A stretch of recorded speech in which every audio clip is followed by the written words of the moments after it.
నమస్తే, నేను సిరి. ఏపీ మాజీ సిఐడి చీఫ్ సునీల్ కి అయితే ప్రభుత్వం నుంచి నోటీసులు జారీ చేశారు. అంటే ఛార్జ్ మెమోలు అయితే జారీ చేశారు. 15 రోజులలో తనను విచారణకి హాజరు కాకపోతే కఠినమైన శిక్షలు అన్నట్టు కూడా మరి చెప్తున్నారు. ఏం జరగబోతుంది అసలు? సునీల్ గారు మరి లిఖితపూర్వకంగా తను వివరణ ఇస్తారా లేకపోతే వ్యక్తిగతంగా హాజరవుతారా అనేది ఉంది. సో దీనికి సంబంధించి మరిన్ని విషయాలు మనకి వివరించడానికి మనతో పాటు ఉన్నారు ప్రముఖ senior journalist, political analyst CS Rao garu. నమస్కారం సార్. సార్, ఇప్పుడు ఏపీ సిఐడి మాజీ సిఐడి చీఫ్ ఎవరైతే ఉన్నారో సునీల్ గారికి అయితే రాష్ట్ర ప్రభుత్వం అయితే మెమో అయితే జారీ చేశారు. నోరు జారవ్ అంటే ప్రభుత్వాన్ని ధిక్కరించేలాగా మాట్లాడారు, ఒక ట్వీట్ అయితే చేశారు. సో దానికి సంబంధించి అయితే ఒక మెమో అయితే జారీ చేశారు. 15 రోజులలో వివరణ ఇవ్వాలి అని చెప్పేసి కూడా అడిగారు. సో ఇప్పుడు మరి ఎలా ఉండబోతుంది సార్? 15 రోజుల తర్వాత ఏం జరగబోతుంది అనే దాని మీద కనుక మనం విశ్లేషణ చేసుకుంటే, ఆ 15 రోజుల తర్వాత సునీల్ గారి యొక్క భవిష్యత్తు ఏంటి అనేది మనం చూచాయిగా కొంచెం డెప్త్గా ఆలోచిస్తే కనుక ఆయన ప్రవర్తన, ఆయన వ్యవహార శైలి, ఆయన గత చరిత్ర ఇవన్నీ కనుక చూస్తే 15 రోజుల తర్వాత ఆయన సస్పెండ్ అయ్యేటువంటి అవకాశం ఉందని చెప్పి మనం ఒక అభిప్రాయానికి రావడానికి అవకాశం ఉంది. ఎందుకంటే ఆల్రెడీ ఇప్పటికే 3 IPSలు సస్పెండ్ అయ్యారు. ఈయనేమో లూప్ లైన్లో ఉన్నారు ప్రస్తుతం సునీల్ గారు. ఈయనతో పాటు కొంతమంది 16 మంది IPSలు ఉన్నారు కదా. 16 మంది IPSల్లో ఈయన కూడా ఒకరు. కారణం ఏంటంటే జగన్మోహన్ రెడ్డి గారికి సొంత మనుషుల్లాగా వ్యవహరించారు అనేది వాళ్ళ మీద ఉన్నటువంటి ఆరోపణ. వాళ్ళలో ప్రధానమైనటువంటి వాళ్ళు ఎవరంటే సునీల్ గారు అండ్ సంజయ్ గారు. వీళ్ళిద్దరూ కూడా సిఐడికి సంబంధించినటువంటి చీఫ్లుగా వ్యవహరించారు. సంజయ్ గారు అయితే ఏకంగా చంద్రబాబు నాయుడు గారిని నిరాధారమైన ఆరోపణలతోటి డైరెక్ట్గా అరెస్ట్ చేసేసి నోటీసు కూడా ఇవ్వకుండా ఆయన్ని రాజమండ్రి సెంట్రల్ జైలుకి పంపించినటువంటి ద గ్రేట్ IPS ఆఫీసర్ ఆయన. సునీల్ గారు ఏంటి, ఈయన గొప్పతనం ఏంటంటే సోషల్ మీడియాలో ఎవరైనా పోస్టులు పెట్టినా, రీపోస్ట్ చేసినా, జగన్మోహన్ రెడ్డి గారి మీద వ్యతిరేకంగా ఏదన్నా మాట్లాడినా, ప్రభుత్వ విధానాల మీద మాట్లాడినా, అర్ధరాత్రి పూట తలుపులు తట్టి ఇళ్లలోకి వచ్చి ఆడవాళ్ళు ఉన్నారా అని కూడా చూడకుండా ఎవరిని పడితే వాళ్ళని వితౌట్ నోటీసు వచ్చి తీసుకెళ్ళిపోవడం. జగన్మోహన్ రెడ్డి గారు సైన్యాధిపతిగా, ఒక ప్రైవేట్ సైన్యాధిపతిగా వ్యవహరించారు. ద గ్రేట్ సునీల్ గారు IPS అనేది ఆయన మీద ఉన్నటువంటి ప్రధానమైనటువంటి ఆరోపణ. ఆయన చేసింది ఏంటంటే, పరాకాష్ఠ ఏంటంటే, సంజయ్ గారు ఏమో చంద్రబాబు నాయుడు గారిని రాజమండ్రి సెంట్రల్ జైల్లో పెడితే, ఈయన సునీల్ గారు హయాంలో సునీల్ గారు సిఐడి చీఫ్గా ఉన్నప్పుడు ఈయన చేసింది ఏంటంటే, రఘురామకృష్ణరాజు గారిని అరెస్ట్ చేసి పద్ధతి ప్రకారం, మార్గదర్శకాల ప్రకారం ఆయన్ని కోర్టులో సబ్మిట్ చేస్తే ఓకే. కానీ ఆయన చితకబాదటంతో పాటు 3rd డిగ్రీ ప్రయోగించి ఆయన మీద హత్యాయత్నం చేశారు అనేది ఆయన చేసినటువంటి కంప్లైంట్లో ఉన్నటువంటి అంశం. ఆయన ఒకసారి కాదు 3 సార్లు హత్యాయత్నం చేశారు తన మీద అని చెప్పి ఆయన ఇప్పుడు చెప్తున్నారు. సరే, అప్పుడు అయితే జగన్మోహన్ రెడ్డి గారి ప్రభుత్వం ఉంది కాబట్టి వీళ్ళు ఏం చేసినా కానీ నడిచింది. ఆయన మీద రాజద్రోహం కేసు పెట్టారు. ఎవరు? రఘురామకృష్ణరాజు గారి మీద అప్పట్లో. ఎందుకు? జగన్మోహన్ రెడ్డి గారి పరిపాలన విధానాలు మీద ఆయన రచ్చబండ కార్యక్రమం నిర్వహించి ప్రశ్నించినందుకు ఆయన మీద రాజద్రోహం కేసు పెట్టి, నానా రకాల హింస పెట్టి, ఆయన్ని భౌతికంగా లేకుండా ఈ లోకం నుంచి పంపించాలనే ప్రయత్నం చేశారు అనేది రఘురామకృష్ణరాజు గారు ఆధారాలతో సహా చూపిస్తున్నారు. అక్కడ లోక్సభ స్పీకర్, అప్పట్లో ఆయన ఎంపీగా ఉన్నారు, లోక్సభ స్పీకర్ దగ్గర ప్రొడ్యూస్ చేశారు.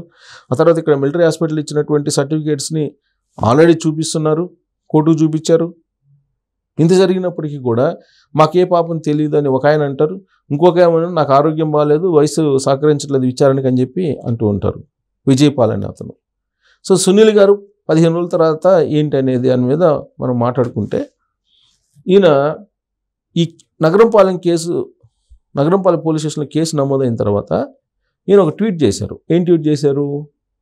3 సంవత్సరాల పాటు సుప్రీంకోర్టులో నడిచినటువంటి కేసు, సుప్రీంకోర్టు కొట్టేసినటువంటి కేసుని మళ్ళా తీశారు అనేటువంటి ట్వీట్ చేశారు ఈయన.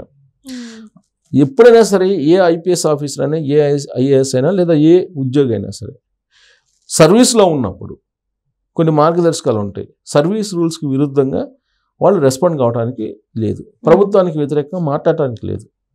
ఒకవేళ మీరు మాట్లాడాలనుకుంటే రిజైన్ చేసి వెళ్ళిపోవాలి, లేదా VRS తీసుకుని ప్రవీణ్ ప్రకాష్ గారి లాగా వెళ్ళిపోయి మాట్లాడుకోవచ్చు.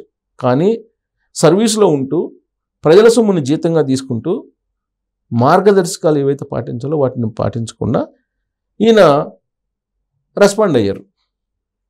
అది ధిక్కారం. దానికి సంబంధించి ఇప్పుడు మెమో ఇచ్చారు. మెమో ఇచ్చి దానికి రిప్లై ఇవ్వండి 15 రోజుల లోపల అనేది. దీంతో పాటు ఈ మధ్యకాలంలో ఆయన ఎక్స్ వేదికగా తీసుకుని అనేక ట్వీట్లు కూడా చేశారు. ట్వీట్లు చేయడంతో పాటు ఈ సాక్షుల్ని లేదంటే ఈ కేసుని తప్పుదోవ పట్టించేలాగా కొన్ని ప్రయత్నాలు కూడా ఈయన చేశారు అనేది రఘురామకృష్ణరాజు గారు ఏదో ఒక రూపంలో ప్రతిరోజు ఈ కేసుకు సంబంధించి అంశాలు బయటికి తీసుకొస్తున్నారు. ఏంటంటే ఇప్పుడు ఇక్కడ మనకి బీఆర్ఎస్ పార్టీకి సంబంధించినటువంటి ఐపీఎస్ ఒక ఆయన ఉన్నారు, ఆర్ఎస్ ప్రవీణ్ కుమార్ గారు. ఈ ఆర్ఎస్ ప్రవీణ్ కుమార్ గారు ఏమంటున్నారు, సునీల్ గారు దళితులు కాబట్టి ఆయన్ని ఇబ్బంది పెట్టేదాకా ఇప్పుడు ప్రభుత్వం వ్యవహరిస్తుంది. రఘురామకృష్ణరాజు గారు కేసు పెడితే సునీల్ గారిని అరెస్ట్ చేసేదానికి ప్రయత్నం చేస్తుంది. ఇది దళితుల మీద చేస్తున్నటువంటి ఒక దాడి అనేటువంటి యాంగిల్లో ఆర్ఎస్ ప్రవీణ్ కుమార్ గారు మాట్లాడారు. అంటే ఈ కేసును తప్పుదావ పట్టించేటువంటి ప్రయత్నం సునీల్ గారు చేస్తూ ఉన్నారు, తన మతము లేదంటే తన కులాన్ని ఉపయోగించుకొని అనేది ఇప్పుడు రఘురామకృష్ణరాజు గారు చెప్తున్నటువంటి మాట. ఆయన నగరంపాలెం పోలీస్ స్టేషన్లో కేసు పెట్టారు. ఆ రోజున తన మీద అత్యాయతనం జరిగింది, 3rd డిగ్రీ ప్రయోగించారు. కేసు పెట్టినప్పుడు కంప్లైంట్ చేసినప్పుడు కూడా ఆ రోజు తీసుకోలేదు. జగన్మోహన్ రెడ్డి గారి ప్రభుత్వం ఉంది కాబట్టి నాకు ఇప్పటికైనా న్యాయం చేయండి, నా మీద అత్యాయతనం చేసినటువంటి వాళ్ళ మీద చర్యలు తీసుకోండి అని చెప్పేసి ఆయన పోరాడుతూ ఉన్నారు. ప్రభుత్వం మారింది, చంద్రబాబు గారు అధికారంలోకి వచ్చిన తర్వాత ఆయన కంప్లైంట్ చేశారు. కంప్లైంట్ చేస్తే వెంటనే ఆ కంప్లైంట్ తీసుకోలే వాళ్ళు పోలీసులు. దాదాపు 30 days తర్వాత తీసుకోవాల్సిన పరిస్థితి అనివార్యంగా ఏర్పడింది కాబట్టి తీసుకున్నారు. తీసుకొని దాని మీద ఇన్వెస్టిగేషన్ని ప్రారంభించారు. ఇన్వెస్టిగేషన్ ప్రారంభించిన వెంటనే దాన్ని ధిక్కరిస్తూ ఈయన ట్వీట్ చేశారు. అది ధిక్కారం, అది సర్వీస్ రూల్స్కి విరుద్ధం అనే దాని మీద ఇప్పుడు మెమో ఇవ్వటం జరిగింది. ఈ మెమోకి ఆయన రిప్లై ఇవ్వాలి. అంతేకాకుండా సాక్షులను ప్రభావితం చేసే ప్రయత్నం చేశారు అనేదానికి కొన్ని ఉదాహరణలోని పేపర్ క్లిప్పింగ్స్ కూడా ఉన్నాయి. వీటన్నిటికీ ఆయన సమాధానం చెప్పాలి. ఆ సమాధానం రిప్లై ఇచ్చేటువంటి సమాధానం ఏ విధంగా అయితే ఉంటుందో దానికి ఆయన వాళ్ళు సాటిస్ఫై అయితే, విచారణాధికారి సాటిస్ఫై అయితే అప్పుడు ఓకే. విచారణాధికారి కనుక సాటిస్ఫై కాకపోతే లేదా ఈయన చెప్పినట్లు అబద్ధాలు అని చెప్పి మళ్ళీ ఛాలెంజ్ చేస్తే రఘురామకృష్ణరాజు గారు మళ్ళీ మెమో ఇచ్చేటువంటి అవకాశం ఉంది. లేదు ఈయన ఏదైతే సంజాయిషి లేదంటే రిప్లై ఇస్తారో ఆ రిప్లైలో అబద్ధాలు ఉన్నాయి, తప్పులు ఉన్నాయి అని చెప్పి భావిస్తే విచారణాధికారి ఆయన అరెస్ట్ చేసేటువంటి అవకాశం ఉంది. వన్స్ అరెస్ట్ అయిన తర్వాత, ఎఫ్ఐఆర్ అయింది కాబట్టి అరెస్ట్ అయిన తర్వాత ఆయన ఆటోమేటిక్గా సస్పెండ్ అయ్యేటువంటి అవకాశం ఉంది. సస్పెండ్ అయినటువంటి 3 ఐపీఎస్ల జాబితాలో ఈయన కూడా చేరేటువంటి అవకాశం ఉంది. సునీల్ గారి మీద ఖచ్చితంగా సస్పెండ్ వేటు పడే అవకాశం ఉంది, అరెస్ట్ అయ్యేటువంటి అవకాశం ఉంది అని చెప్పి తెలుస్తుంది. ఎందుకంటే ముందస్తు బెయిల్ కోసం ప్రయత్నం చేస్తున్నారు. సునీల్ గారు తయారు చేస్తున్నారు, అది విజయపాల్ ఆయన ప్రయత్నం చేస్తున్నారు. సుప్రీంకోర్టు వరకు వెళ్ళారు. వాళ్ళ అడ్వకేట్ కూడా ఎవరు పేరు మోసినటువంటి అడ్వకేట్లను పెట్టుకున్నారు. మరి వాళ్ళకి డబ్బులు ఇవ్వడానికి వీళ్ళకి అంత అమౌంట్ ఎక్కడ వస్తుంది? ఇది మామూలు ఎంప్లాయీస్ కదా వీళ్ళు. మామూలు ఎంప్లాయీస్కి అక్కడ మీరు ముకుల్కి ఇలాంటి వాళ్ళకి ఇవ్వడానికి ఎక్కడి నుంచి అమౌంట్ వస్తున్నాయి? ముకుల్ లాంటి వాళ్ళకి, సిద్ధార్థలో లోధ్రా లాంటి వాళ్ళకి ఒక గంట వాదిస్తేనే కొన్ని కోట్ల రూపాయలు ఇవ్వాల్సి వస్తుందని చెప్పేసి సొంత మీడియాలోనే జగన్మోహన్ రెడ్డి గారు రాయించారు అప్పట్లో, చంద్రబాబు గారు రాజమండ్రి సెంట్రల్ జైల్లో ఉన్నప్పుడు. మరి ఇప్పుడు వీళ్ళకి ఎలా వస్తున్నాయి? వీళ్ళ కేసులు ముందస్తు బెయిల్ కోసం వాదించేటువంటి లాయర్లకి కోట్ల రూపాయలు ఇవ్వడానికి వీళ్ళ దగ్గర డబ్బులు ఎక్కడి నుంచి వస్తున్నాయి అనేది కూడా ఇప్పుడు ఒక పెద్ద ప్రశ్న. దానికి కూడా వీళ్ళు సమాధానం చెప్పాలి. ఎవరు ఇవన్నీ డీల్ చేస్తున్నారు, అసలు ఎవరి కోసం వీళ్ళు పనిచేస్తున్నారు, అసలు వీళ్ళు ప్రభుత్వంలో ఉండడానికి అర్హులా కాదా అనే దాని మీద కూడా ఈ కేసు విచారణ జరగాల్సినటువంటి అవసరం ఉంది.